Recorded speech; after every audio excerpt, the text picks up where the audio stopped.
The boat has been slow. My catering operation is pretty much non-existent. You don't have the corporate events, you don't have the weddings and things like that. Charlie Kretzinger's Dubuque, Iowa business was hit hard by the economic side effects of COVID-19. Income streams like river cruises are anchored to his restaurant, Catfish Charlie's, located on the banks of the Mississippi River, which specializes in fresh river-caught cuisine. You got the filet on the back here? Right around the front. We call them collars.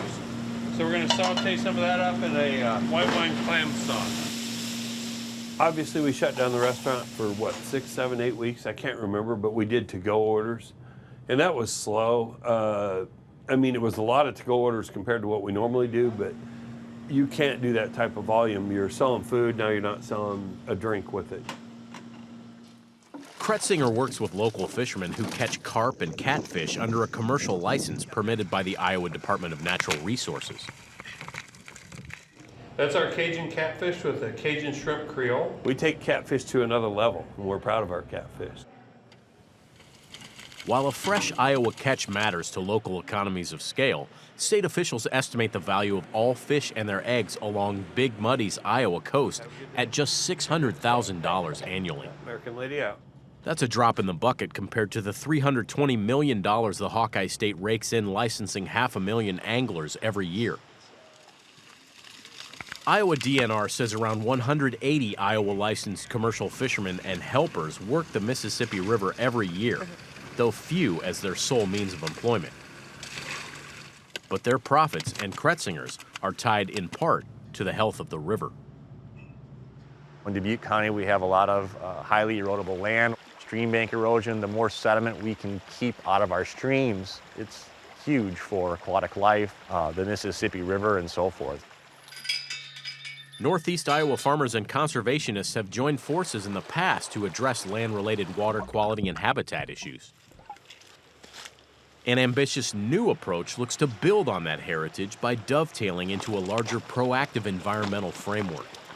The city of Dubuque was the first city in the state of Iowa to enter an MOU with the DNR as it relates to kind of the process of how the nutrient reduction exchange would work. Eric Schmeckel is Watershed Program Director with Dubuque Soil and Water Conservation District. Through a first-of-its-kind agreement, the district has teamed up with city, county, and state government to implement the Iowa Nutrient Exchange Project. And officials in Dubuque say a handful of other Iowa cities and towns would like to adopt a similar approach.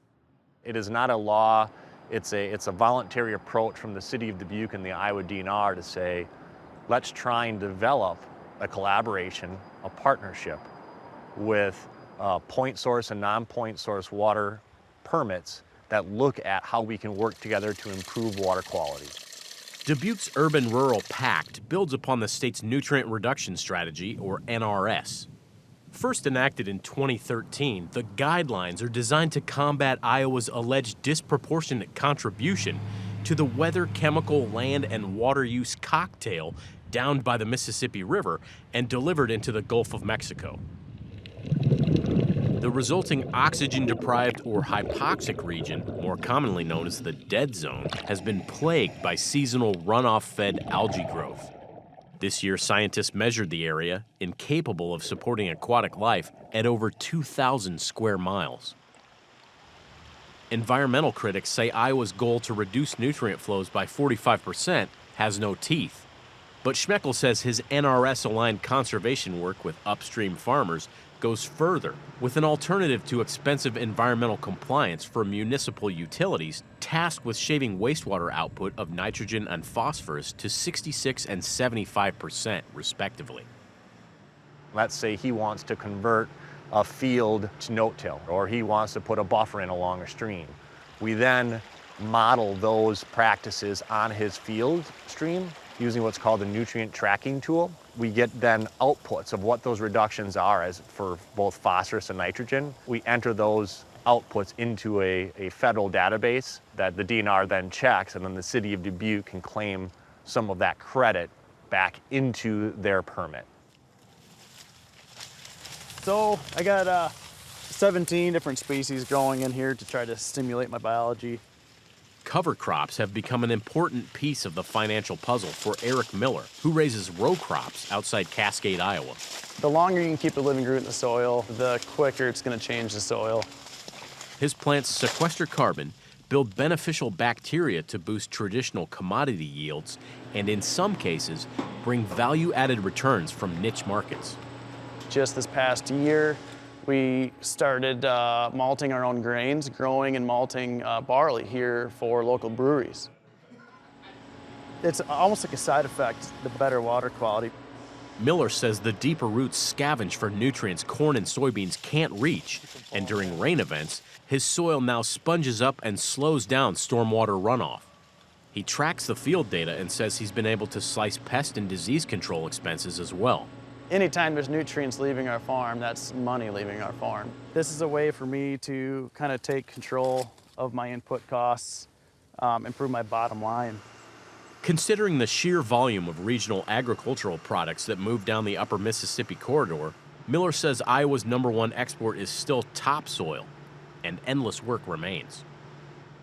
Charlie Kretzinger's primary bounty of bottom feeders might be at home in the muck downstream, but the former farm kid deeply appreciates Dubuque County's stewardship strides. Anything we can do in the United States to keep things cleaner and better is a beautiful thing. And farming's big business. So when you take ground away from them guys, it hurts them, you know? We're asking them to do things to keep our world a better place. They should be paid for that. For Market to Market, I'm Josh Bittner.